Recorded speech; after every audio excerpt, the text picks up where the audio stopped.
Here I have a squash. It's a winter squash and it's butternut. And I'm going to take this and I'm going to peel it and get all the skin off of it. Well, sorry folks, I thought my laptop was recording and it wasn't. What I did was I took the squash and I cut off the bottom, then I cut off the top, then I cut it in half, then I cut it into quarters, and now I'm going to cut it up into pieces, sort of like 1.5 by a 1/2 inch thick, something like that. Or you can do inch pieces all the way around, just anything like that, and get it cut up. Here in my bowl I have all the squash cut up. It's just squash in there, no water or anything. And I'm going to put some plastic wrap over it. And I'm going to put this in the microwave for 15 minutes. Actually the plastic tore a little bit and that's just fine. Nothing wrong with that. So in the microwave it goes. I've taken it out of the microwave and the bowl is very hot. And you can easily pick it up with a fork. Then it's tender, it's fine. And next I want to put this into a colander and drain it.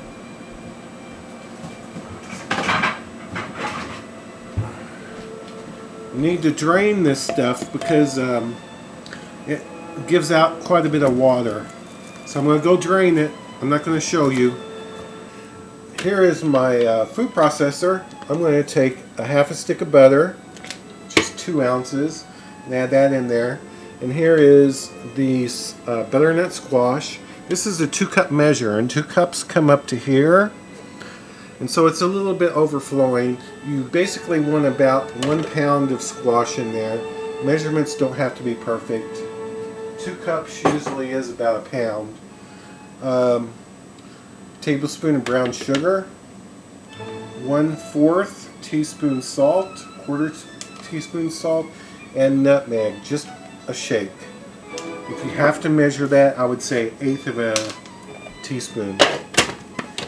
Then you want to just mix this up. Have that all mixed up now, and I want to get it into a bowl. Well, I'll do all the scraping later. Get it into a bowl, and I'll get it all in there in a minute.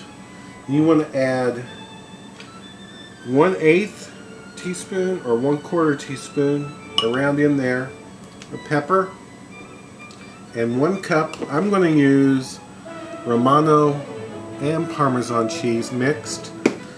You know, the Parmesan, 100% Parmesan would be fine. The better the Parmesan, the better it will taste. You want to mix this all up and just let it come to room temperature, or put it in the fridge for like a 1/2 hour so it comes to room temperature. Anyway, I like to let it sit out for about an hour so that you can handle it in its room temperature.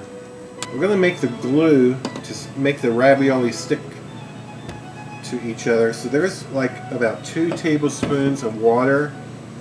And here is a 1/2 teaspoon of cornstarch. Mix that up. And I'm going to add 1 egg to it.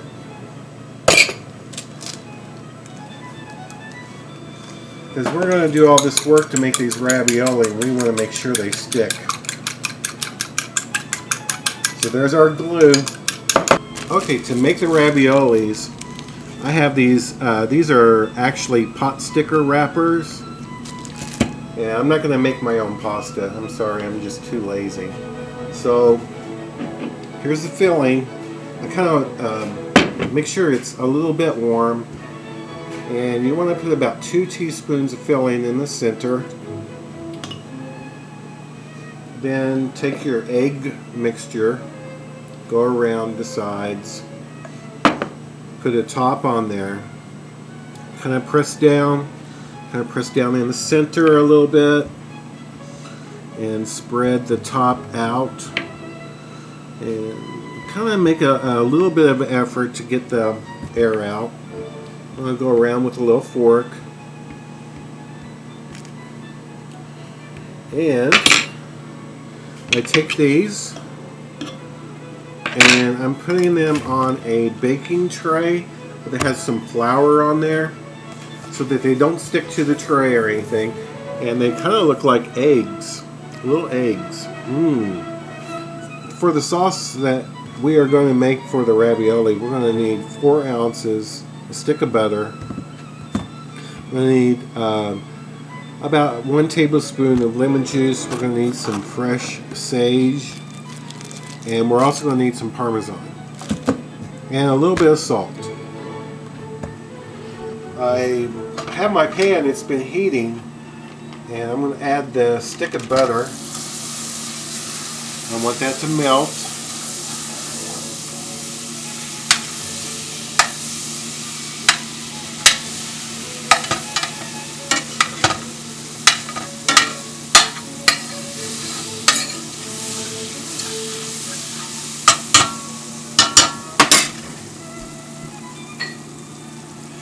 And I'm going to add the sage.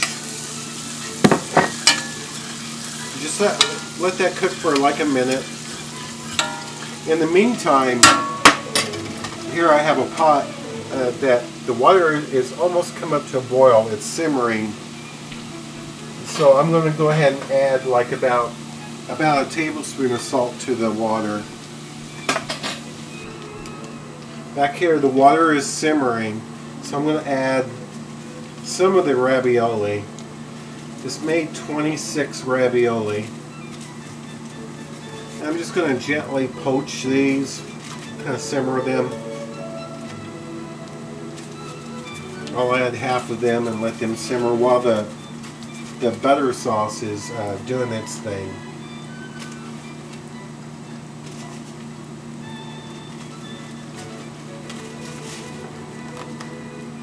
The butter sauce is kind of browned a bit, so I'm going to add the lemon juice, 1 tablespoon. I'm going to turn the heat off and just let this sit here while the ravioli cooks. The most important thing is to make sure the ravioli are hot. I'm going to drain the ravioli. They've cooked for 2 minutes. Put some on my plate. This will easily serve 3 people if you serve like a big salad with it. Take some of your browned butter sauce. The sauce is still hot. Put that over it. And then next, take some of your Parmesan cheese. Put that over it.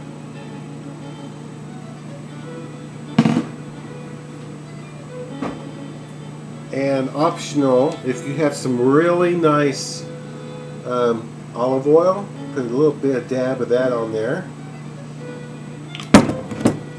We gotta give this a try.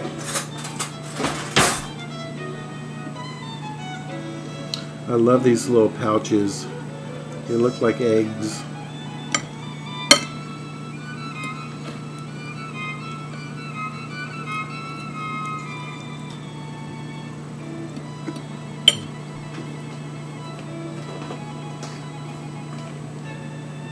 They're so good.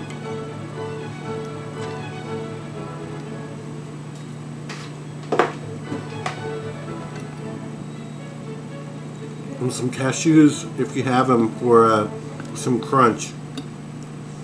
That is really good. Thanks so much for watching.